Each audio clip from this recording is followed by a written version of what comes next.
I'm starting to strongly dislike my daughter as a mother. To start off everything, I'm a widow and have 3 children, but in this post I'll be focused on my 2 youngest daughters, Leah F14 and Maya F18. Fake names, of course. For a little background, Leah was raped by 4 men back in December. How this incident accrued was Maya threw a party while I was working the night shift, and 4 of the boys that were attendants at this party assaulted Leah. It's been devastating to say the least. Leah has lost all of her spark and quit cheer. Plus, on top of that, she opted out of her freshman year by just continuing to do courses online. She doesn't sleep in her room anymore but with me and just wears my late husband's hoodies all day. And I feel so helpless as a mother because I don't know how I can help her. Throughout the investigation, a lot of things came out regarding Maya's part in this. She did not set up her little sister. However, I feel like she severely neglected her, and all of this could have been avoided if she just followed my rules. I never approved of the party. I left her in charge of watching Leah, and before you guys say, well, you're her mother, it is not her job to watch your kid, but the thing is, it was her job. I pay her really well to look after her sister while I work nights. It's been an agreement we had for years. Leah is not special needs in any way. The only thing I asked of Maya is that she makes sure her sister does her homework and gets to bed at a reasonable time. The men that assaulted Leah, Maya invited herself. She knew them personally and knew they had affiliates to gangs and did not care. Instead, what I found out in this investigation, she tried to put Leah with one of these boys and Leah was not interested. This boy was harassing Leah all night, trying to get her to kiss him. Then Leah had enough and went to her room. And the moment Maya left the house to go to McDonald's, that same boy and his friends went up to my daughter's room and raped her. The worst part about this to me is that people that were at the party heard her yelling and did not do anything but just assumed a couple was arguing upstairs. We didn't know what happened until the next morning when the party was over. Having her do a test was traumatizing for her, and probably the worst moment as a parent for me. Then a couple weeks later she tested positive for a curable STD. My baby has been so broken ever since. Even though they did get those boys and all 4 pleaded guilty because they had evidence on their phone. But it's still so extremely hard for Leah right now. Maya, on the other hand, has been remorseful and Leah has no animosity towards her and doesn't blame her. Still loves her sister. But I don't know why. For me, I'm so angry at Maya and I've been really trying to forgive her, but I can't as of now. I can't even look at her without not wanting to lash out. Her prom is next weekend and I honestly couldn't care less. She tries to have conversations with me, but it's hard for me to show any interest in them. I don't hate my daughter, I still love her. But I just have a strong dislike for her right now. I've been reading self-help books trying to learn how to address this properly. I feel like I can't open up to anyone about this in life. I guess this may be cry for help as a mother. Edit. Thank you for all the feedback. The most repetitive question I'm seeing is if Maya still watches Leah? The answer is hell no. I don't trust her anymore and it might take years to get it back. I'm on a leave of absence currently. Also, Leah is not in therapy as of right now. She expressed to me she's not ready for that. I think after the sentencing she might be open to it. Maya is also in therapy but skips a lot of appointments, and I'm in therapy too, and it's been helping me remain calm throughout this situation and not want to lash out at Maya. But the number one advice that I'm seeing in here that I'm strongly considering is sending Maya to my parents' house for a while and get some space from her. Sorry, quick second edit. For the ones asking if Maya is in a gang, to my knowledge she isn't. The most I have ever caught her doing was smoking some pot and vaping. I also don't want to think Maya would ever intentionally set up her sister for this. So I'm leaning towards Maya genuinely being plain neglectful that night. Also, I feel like it would have come up in the investigation if she intentionally set up Leah. Also, the boy Maya was trying to set Leah up with was 17 at the time. He's 18 now and the other 3 were grown men. Relevant comments from the post, and OP's response to them. One Redditor wrote, "Therapy ASAP. For all of you." OP replies, "Yes, of course, I already have been going to therapy way before this all, and Leah on the other hand doesn't want to do therapy just yet and I want to respect her boundaries. Maya has been skipping a lot of her appointments but she's also in personal therapy as well. Update. A lot has progressed in the past couple of days, and it would be only right to update you guys on what happened and get some advice from you guys regarding everything. But to answer multiple questions I received from my last post about why hasn't Maya been further punished. To put it quite simply, Maya was arrested the night of Leah's attack. She was charged with felony child endangerment and 2 misdemeanors. The judge was very nice to her and made her pay a $2,000 fine, 60 hours of community service and 3 years probation. Plus I took her car, but after this update, I maybe should have given her a harsher punishment. But back to the update. TLDR at the bottom. On Thursday afternoon, me and Maya got into a fight. The dispute happened because Leah came to me virtually upset and on the verge of tears. Because 5 people messaged her that day, expressing condolences about her attack. Leah has been very clear she doesn't want anyone that she knows to know that she was the victim of the attack. Upon further investigation, it turns out Maya told a group chat of 27 people that Leah was the victim. Leah vocalized to me how humiliated she feels, and that she can't ever go back to school next year. I of course then go confront Maya about it. She kept saying I was overacting and that Leah was being dramatic. I tried to reason with her to see how she hurt her sister, and she did not see the issue. She stopped me off mid-lecture from me and said, "Jesus Christ, Mom, you need to let her deal with this seat instead of always rushing to her defense. Leah is not different from other women in the world that deal with rape. At least they don't make it their entire personality like she does. Also, she's fine." I literally overheard her talk to a boy on the phone last night. It just clicked for me at that moment that she was not actually remorseful at all, and that I just witnessed her mask slip. I just responded with "pack your seat up," and that she will be staying with my parents until I allow her back. That's exactly what she did. But the next morning I got a text from Maya to meet her at her therapist appointment that was later that day. Looking back, I wish I had never gone because her therapist majority of the visit only saw her POV. But at the start of the appointment, it opened up with Maya apologizing and explaining her thought process of why she told her friends, and it was because she was venting, plus she didn't think of it as a big deal because it's public case that was on the news and Leah seems fine these days. Leah is listed as a Jane Doe and not named anywhere, but I digress. We then get into the nitty-gritty of it all. Maya then tells me in front of the therapist that she feels emotionally neglected by me, and that I never seem to care about her trauma when it comes to the situation. Which is for her is having to stay in jail for a weekend and losing one of her friends, which is one of Leah's literal rapists. I wish I could say I'm joking, but I'm dead serious. We were talking about that for the first 30 minutes. Her therapist was guilt-tripping me for not being more emotionally there for Maya and that I should try to see as her mom, since their father is no longer with us. Call me an awful parent, but I don't want to be emotionally there for Maya. If it involves me having to help her mourn the friendship of the person that ruined her sister's life. The therapist was on one, especially since she kept referring to what happened to Leah as an accident or that Leah seems happier these days because that's what Maya has been telling her, when Leah is quite literally high off antidepressants and still scores extremely low on the mental health evaluation. But I finally just had an outburst. Feel free to skip over the next paragraph because there is a massive trigger warning. I get very graphic here. But I'm just reiterating what I said. What I said to both Maya and her therapist was, I think it's kind of disgusting that the two of you are refusing to acknowledge Leah's trauma in this and keep referring to it as an accident. You spent a weekend in jail, while your sister was in the hospital suffering from something your friend did to her. Ironically enough, if you ever listen to Leah, she has said that friend of yours was the most violent towards her during the attack, and was the catalyst for the majority of injuries she sustained, including strangling her. So for you guys to sit here and berate me for not caring that you lost your friend because of something terrible your friend did to your sister is absolutely disgusting. My biggest regret right now is helping you obtain a lawyer. I should have let you rot in that cell and let you figure it out yourself. Maya started sobbing in the office at this point and saying it wasn't fair that I blamed her for what happened to Leah.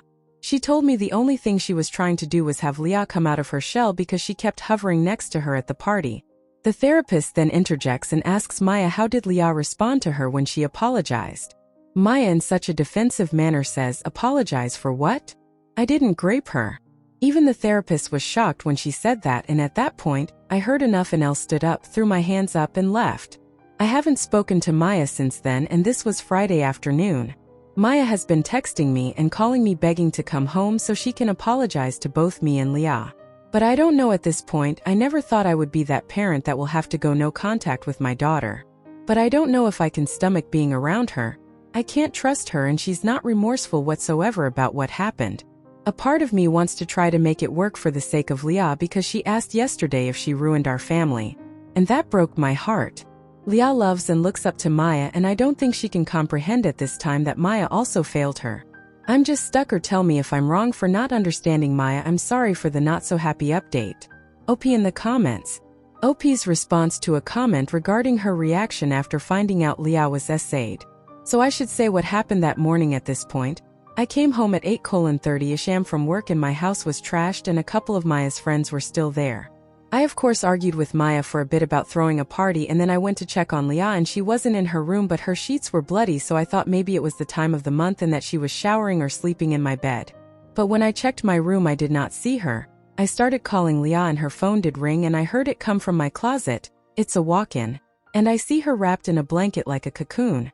I then shook her to wake up and she wasn't waking up and I then tried to unwrap and that's when I noticed her scalp bleeding and I saw abrasions around her neck. So I started screaming someone call 911 and Leah starts waking up in the ambulance and she starts crying and the first thing she told me is Maya's friend raped her and that she can't get up because she's in so much pain. When the police and ambulance showed up, I honestly didn't care about Maya at that moment. All I told her was to be honest with the police and she should be fine. I didn't know what I know now at this point.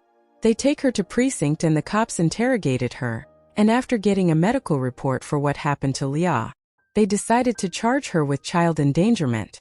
I did not see Maya's reaction to when they told her about what happened to Leah. But when she saw Leah once she got out of jail she gave her a big hug and I thought it was a sweet moment. The only red flag that stands out to me from that time is, Maya did not cooperate fully about giving out names because she said she forgot. Luckily DNA results from the crime scene and on Leah, where all 4 of Leah's rapists were already in the system for other crimes. One even being on probation so they were easy to find and it was a domino effect after that. OP's response regarding child number 3 and their reaction to the whole thing. So my oldest is my son. He got married a month before everything went down and I didn't want to drag him in too much about Maya, because I want him to enjoy the newlywed phase with his wife. Him and his wife are very supportive and his wife takes Leah all the time for sleepovers or just to get her out of the house. New updates. Moms of depressed teenagers, what are ways you help them? 2 weeks later. I know I'm probably not alone in dealing with this, but my daughter, F14, has been so extremely depressed, rightfully so, that she went through 2 traumatic events in the span of 4 years at her young age. She was harmed back in December and she lost her dad 4 years ago. I just remember when I was 14 I felt like the world was against me, and I had both of my parents on my side and I never been through assault so I can't comprehend what she's going through right now. This morning I overheard her crying in the bathroom, and I asked her if she was fine and she quickly said she's okay. It just makes me feel so helpless as her mom that I can't help her, or take away any of that pain she's feeling. I can't even fully relate to her, because I haven't been SA'd before and both my parents are still alive. So I feel like I'm a horrible mom because I can't guide her and help her with the situation at hand. I feel like as a mom I should have all the answers and I don't. I just know in her head every time I try to comfort her she thinks, what is this woman talking about, because I feel like I don't know what I'm talking about 99.9% of the time. So any other moms that can relate, please drop some helpful tips. Would I be the a-hole if I kept my daughter's inheritance from my late husband? 10 days later. I have 3 kids. M24, F18, and F14. My late husband died very unexpectedly 4 years ago due to COVID. He didn't have a will, but we had a life insurance policy that provided a $360,000 death benefit. As his spouse, I received the full amount. I decided to divide the money 4 ways. I would get $120,000, and each of my 3 kids would get $80,000. At the time, my daughters were both minors, so I told them they could access their full amount when they turned 18. However, if they ever wanted to do something pricey, I would allow them to use some of their share. Most of their needs were taken care of by me. My son was over 18, so I gave him his share right away. This arrangement was a verbal agreement, and I intended to follow through with it fully. Recently, however, my middle daughter, we will call her Maya, was arrested in December for child endangerment, because she severely neglected her little sister, leading to something awful happening under her care. She had to use some of her $80,000 to pay for lawyer and court fees, which left her with about $65,000. Fast forward to today, and my youngest daughter is still struggling significantly. During her checkups, she scores very low on mental health evaluations and is on a high dosage of antidepressants. She often jokes that if she were to tell us or the doctors how she truly feels, she would be put in a psych ward. Maya no longer lives with us as I felt her presence was doing more harm than good to her sister. She's staying with my parents for now but has been begging me to give her the money I promised after she graduated. I've been hesitant to do so. My sister, who is familiar with the situation, believes Maya doesn't deserve the money and that I should use it to stay home longer with my youngest, who will be alone during the day once I return to work soon. With my youngest declining mental health and school being out, I'm very worried about her. Maya is about to go off to college and I know most of the money would go toward that. However, I'm still very angry with Maya for the pain she caused her sister. I'm having a hard time making this decision. So, Wipta, if I kept her inheritance? I'm interested to hear everyone's perspective. Just be kind. Edit. I didn't expect so many comments, but I'm reading through all them. To the ones that are asking what would husband say if he was here. I honestly don't know, that's why I'm conflicted. A part of me want to think he would honestly say for me to give Maya the money so she go to college because college was important to him. But also another part of me knows if he heard the details about what happened to Leah, he would be way more brutal than I am and disown her permanently, so it's hard to make a call on what he would want when I don't know. Tiny update. I saw a couple comments that told me I should ask Leah. I didn't flat out ask her like it was her call, to avoid putting unnecessary pressure on her about what I should do. But she told me, Mom, I think you should give it to her because I don't want her to be mad at me. She already blames me for getting kicked out. She still loves and cares about Maya. She doesn't blame her for what happened to her yet. The reason why I say yet is because I haven't sat down with her and helped her fully understand what Maya did to her was wrong, and I'm honestly dreading it. She doesn't know what Maya has said about her, nor doesn't know the true details why she was arrested. In her head she thinks Maya was arrested because she threw a party. Comments. One Redditor wrote, I just read your post history. I am so sorry for you and Leah. What Maya did was evil. I don't doubt for a minute that she knew what was going to happen when she left the house that night. The fact that she is more upset that Leah's rapist is lost as a friend to her really makes that clear. With that said, I think you should use whatever you need from the money to stay home and get Leah involved in intensive outpatient trauma therapy. Please extend your leave of absence. Look into FMLA, if you are in the States. That will offer 12 weeks of job protection. Maya doesn't need the money. That was life insurance money left for you to care for yourself and children. And right now Leah needs care. Maya can get a job and work. You already paid for her legal fees and fines due to her mistreatment of Leah. That is enough. And honestly, she will just blow through any money you give her, probably putting it all in her friend's jail commissary account. I think your responsibilities to Maya are complete. She is of legal age. She shows no remorse. She can now be an independent adult. Please put Leah and yourself first. I'm adding on since your updates. Leah is a victim. And right now, like many victims of rape, she is blaming herself. Also, right now she literally mentally cannot comprehend that her sister caused this to happen. Not through negligence, my dearest OP, but on purpose. Because she gave Leah to those men the moment she left that house. Her comments in that therapy session make that crystal clear. I don't think Maya deserves any assistance. She made a choice to pick gang rapists over her family. I don't think your husband would be as conflicted as you are. Ultimately, this was life insurance money that solely you received. Money meant for you to care for yourself and the children. Right now Leah needs 1000% of your care. Leah may need lifelong care. Therapy on the level and for the duration that Leah will need will cost more than you realize. At some point after she has been in therapy and dealt with the immediate after effects of her assault, she needs to begin processing what Maya did. The only way for her to heal and come to terms is to understand it all. She needs you. You need money to care for her. She comes first. Maya gave her away her right to assistance from you when she gave away her sister. If you feel you must, put money in a separate savings for future consideration. If Maya actually goes to college, if she passes, if she shows that she has some shred of human decency towards her sister, and shows any remorse for what she did, I can't imagine the pain that you are in. Please seek therapy for yourself. I understand your denial of Maya's intentions, but you need to focus on Leah and use the insurance money for her. She has a long road to recovery and may always need extra care and support. My daughter begged me to let her Una live herself 11 days later. My daughter Leah, F14, has been having a tough time with the aftermath of her rape last December. This past week has been particularly the worst for us. It started last Tuesday when a sheriff and another official visited our home. They informed us that one of Leah's rapists, the one who filmed the assault, had shared the video within a group, and now it's circulating on parts of the dark web. The video was filmed in Leah's room. It contained identifiable objects that revealed where she went to school. I was devastated upon hearing this news. Leah's reaction surprised me. She didn't cry or show much emotion. Instead, she simply shrugged and said, "I figured," before just sitting there in silence. The officials reassured us that it's uncommon for perpetrators to surface in such cases, but they felt obligated to inform us for safety reasons. After they left, Leah resumed acting as if nothing had happened, almost overly cheerful. I attempted to discuss it with her several times, but she avoided the topic. This behavior persisted throughout the week until she unexpectedly revealed that she had written a victim impact statement and wanted to read it herself in court, rather than allowing the prosecutor to do so. She felt that since there was no trial, only the charges against the rapist were known, not the details of what she endured.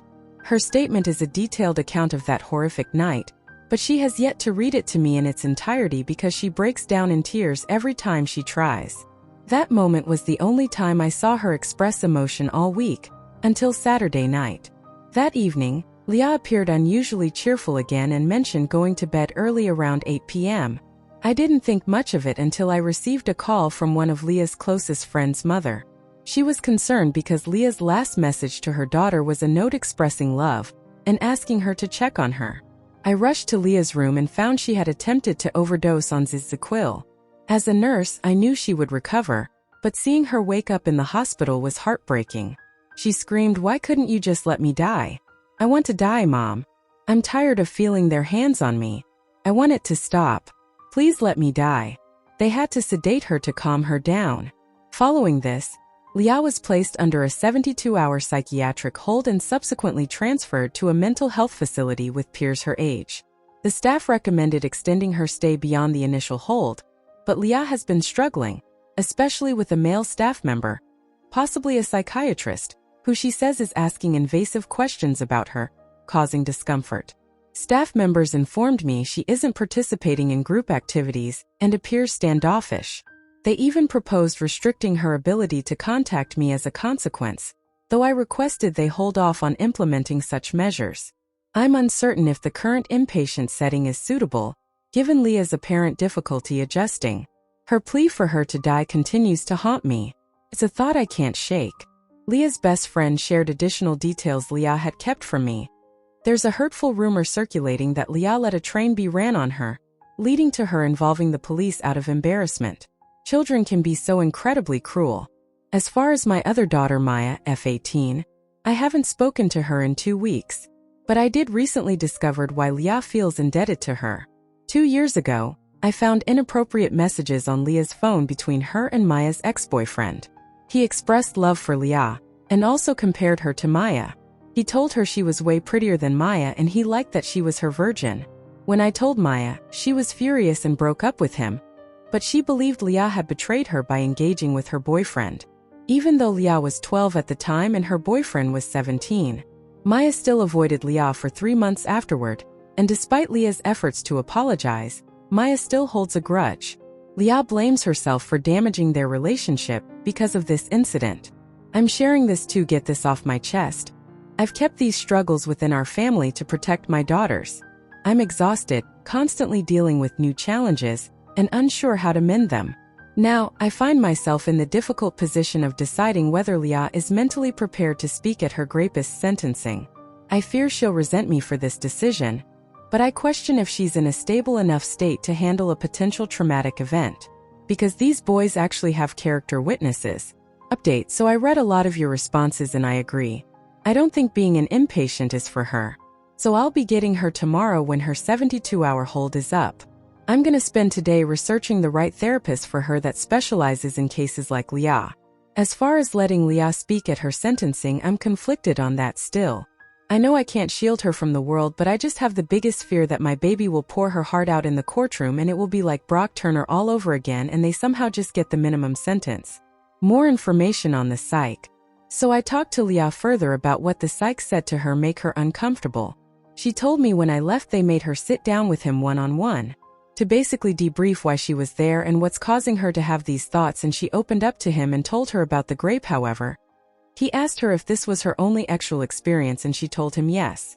But he kept questioning her like he didn't believe it was her only experience and saying to her that he won't tell me if it wasn't that she can say it, and she kept having tell him no, that was her only experience. Then he asked about her actuality, if she's still attracted to men, and she just told him that she doesn't think about relationships right now. She just said that she felt weird about him asking a lot of questions about her jingalinga life, when it was just those two alone in a room with the door closed. I'm not gonna accuse the psych of being a creep because maybe he was simply doing his job, but I feel like he should have known to have a female staff ask her those questions, or just have a woman present. He had have seen her chart before he seen her. Comments. One Redditor wrote, "Restricting communication with you as a consequence? Get her out of there immediately." Appropriately trained mental health professionals who are also experienced in handling SA would not force a victim to cut contact with one of their few trusted people as some sort of gross punishment for not participating immediately in therapy. There are some great inpatient care centers, and I don't disagree that Leah likely needs intensive inpatient care right now, but there are also many bad ones, and this place does not sound safe. Hugs to you and Leah. I've been following your story since the beginning, and I know her struggle as well. I had 3 attempts following my SA before I began to get better, but I didn't have anyone looking out for me. Thankfully she has you. Another Redditor wrote, I made my own comment on this earlier. I work as a nurse and I remember my psych rotation well. I also know that punishment is not something we can do to patients. Not ever, and especially not in psych. Psych patients do have different rights than your typical joint replacement or abdominal diagnosis patient, but they absolutely still have rights. They cannot leave AMA on a whim, the unit itself is locked as well, and typically visitation is much less often than other units. However, they cannot force medication, cannot restrain patients except for safety purposes, and it must be documented on frequently, with opportunity to remove said restraints at each interval, and the patient cannot be alone. And we cannot force group/any participation unless it is court-ordered, usually a very rare occurrence. This poor girl does need serious help right now, but I would be worried about this place doing more harm than good. Another one wrote, I really don't like the fact that they're trying to limit your contact with her as some sort of punishment for her not appreciating a male staffer asking invasive questions about her sexuality. Another one replied, she needs to talk to Leah and have her choose a new clinic. This one sounds ducked, and Leah really needs to have some sense of control right now. One Redditor wrote, it sounds like the mental health facility is a general one. I would look into getting her transferred to one that specializes in grape victims. I think Maya's a psychopath. Sounds like she set Leah up because of that situation. I wouldn't have anything to do with her ever again. I think you need to get some help yourself. This is too much for one person to handle. Well, this is the end of this story. I won't comment much, but I would say we all are with you, Leah. And you can overcome this part of your life and come back stronger. Anyways, if you guys have any thoughts or suggestions or an interesting story of your own, do share that in the comment section below. If you want us to bring more stories, do like this video and subscribe to our channel. You guys can also support us by checking out the links in the video description and the channel's About section. You can watch these videos in the meantime. Hope you guys have a good day. Goodbye.